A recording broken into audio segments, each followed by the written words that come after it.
Abonnez-vous et cliquez aussi sur la petite cloche de notification pour ne rien rater de nos prochaines vidéos. N'oubliez pas de partager aussi la vidéo et de la liker. Afrique N24.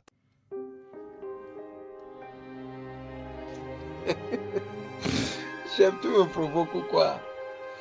Non, les petites notions de révolution, je pense que tout le monde le connaît. C'est que euh, nos chefs de l'opposition, comme les Togolais en somme, ne veulent pas apprendre.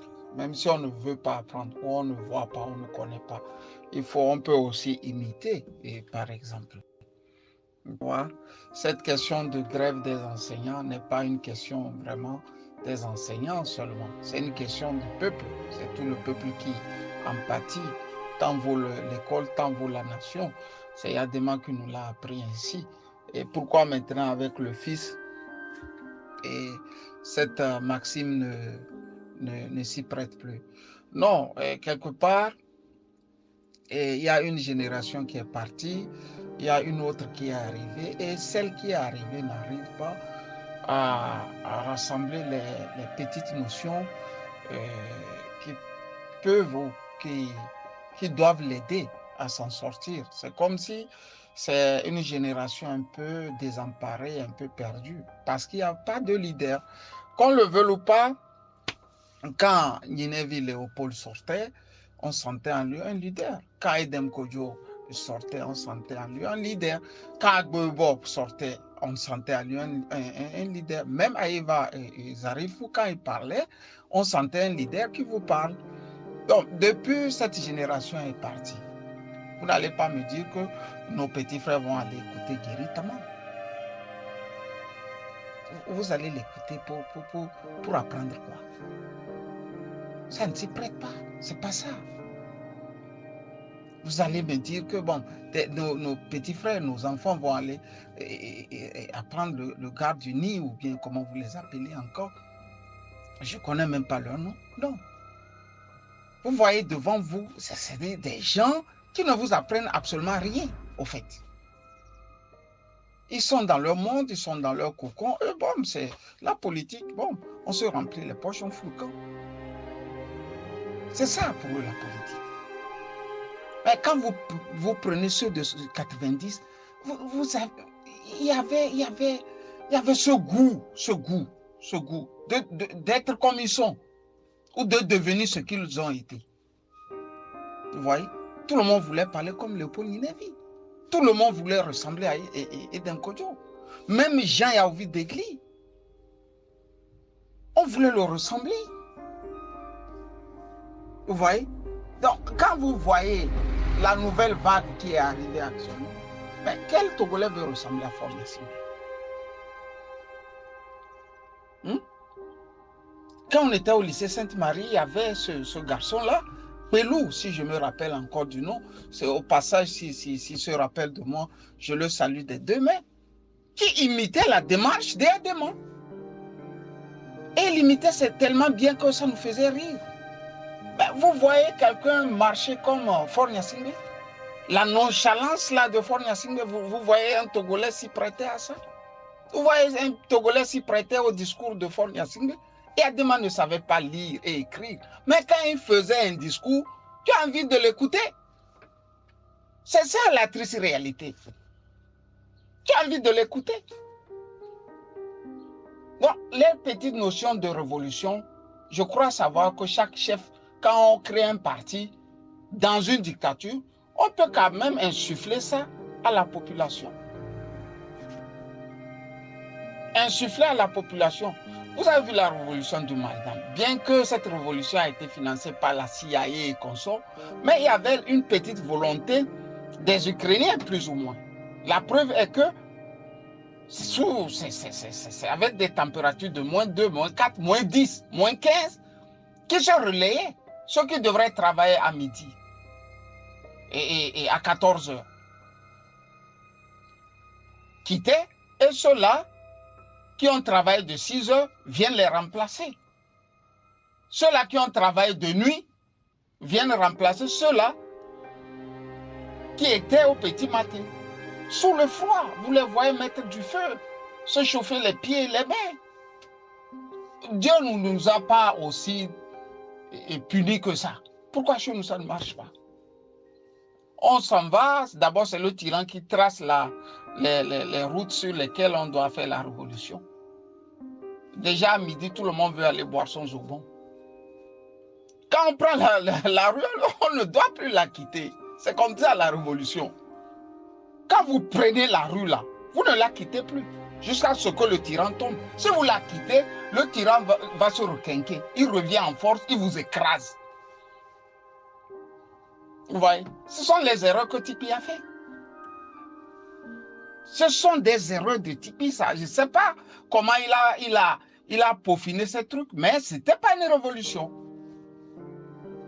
Pour être franc, ça a secoué le cocotier. Il s'est requinqué. Et quand il s'est requinqué, vous avez vu ce qu'il a fait là, à nos frères, à nos parents. Il les a traumatisés, caillassés. Vous vous rappelez de Parata, vous vous rappelez de Sokodé. Il les a pris en étau. Ils sont devenus pour lui, comment dirais-je, ces moutons de Tabaski. C'est ça la triste réalité. Secondo, vous dites par exemple, les professeurs, ils ont 3 jours de grève. Mais la population peut aussi aider à ça. Dans nos villes, dans nos villages, chacun sait qu'ici, dans cette maison, vit un professeur. Chacun sait qu'ici vit un maître d'école. Chacun sait qu'ici vit un proviseur, un censeur. S'il est en grève, ce que la population aussi peut faire, c'est de l'assister. Vous pouvez l'aider avec, c'est pas un bol de haricots, un bol, celui-ci amène ceci, celui-ci amène cela, et puis un peu, pour qu'il tienne. Vous l'amenez, ça il tient. Pour qu'il tienne, 3 jours après, les gars renouvelleront la grève. Une semaine, c'est le pouvoir qui va abdiquer. Quelles sont ces choses? Vous faites ça en 2 semaines, en 2 jours, 3 jours, tout le monde est fatigué, tout le monde rentre. Mais le peuple doit s'y mettre. Il faut éduquer le peuple à aider à ça. Tant que le dirigeant n'aura pas peur du peuple, la misère aussi ne va pas disparaître. C'est la société civile qui devrait insuffler ça à la population. Quand une couche la fait des grèves, ça peut être une fabrique togolaise. Comme alphabétiser une nation a été la fabrique d'Hugo Chavez. Qu'est-ce qu'il faisait? Dans chaque quartier, ceux ou celles qui savent lire sont appelés à apprendre les autres à apprendre à lire. Au bout de 5 ans, pratiquement 95% des Vénézuéliens savaient lire et écrire. Bon, quand tu sais lire et écrire, dites-moi seulement qui va venir te tromper. On te donne le goût à lire, on te donne le goût à écrire. Qui va encore te mentir? Donc, ces trucs de cours de vacances, vous faites, c'est-à-dire tu vas voir, dans la diaspora, je vois des gens qui rassemblent des fonds, on va faire cours de vacances, mais vous fabriquez de futurs corrompus. Parce que c'est les 3, 4, 5, 10, 15 du quartier là, vous formez. Vous ne formez pas tout le monde. Donc quand eux sont devant, ils se retrouvent devant l'argent. Ils traquent ceux-là qui ne savent ni lire et écrire. On le fait. Moi, j'ai fait les cours de vacances. Dites-moi ce que ça a changé autour. Rien. Vous fabriquez de futurs corrompus. Au lieu de former 15, 20, 30, formez en même temps tout le monde. Formez tout le monde. Ceux-là qui sont là en vacances, au lieu de prendre 15, 20, 30, vous les formez pour qu'ils soient un jour des juges corrompus, des avocats corrompus, des, je sais pas, directeurs de sociétés corrompus. Il faut en même temps se donner les moyens pour former un grand nombre. Quand un grand nombre sait lire et écrire, personne ne sait plus tricher. Hugo Chavez a essayé, ça a marché. C'est que chez nous, essayer veut dire faire un travail herculien. Non. On peut commencer un peu, dans 1 an, dans 2 ans, Vous faites le bilan de l'essai. Si ça n'a pas marché, là, vous changez. Mais vous ne pouvez pas faire l'érudite de 70. Nos parents avaient fait des cours de vacances. Nous-mêmes, nous avions fait des cours de vacances. La jeune génération fait des cours. Et ça fabrique des tyrans, des corrompus. Ça fabrique tout. Parce qu'une minorité est allée à l'école et l'autre ne sait de quoi il revient, de quoi il s'agit. C'est pour ça les 2, 3, 4 là, qui ont été des élites du quartier ou du village, deviennent des corrompus. La moitié ne sait ni lire, ni écrire. Voilà. Une révolution, on peut aussi la faire avec des petits moyens. Des petits moyens. Il ne faut pas attendre que Tikwi se lève encore pour appeler les thèmes et que les thèmes soient massacrés.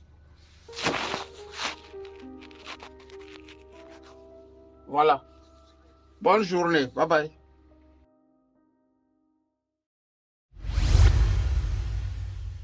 Likez la vidéo si ce n'est pas déjà fait.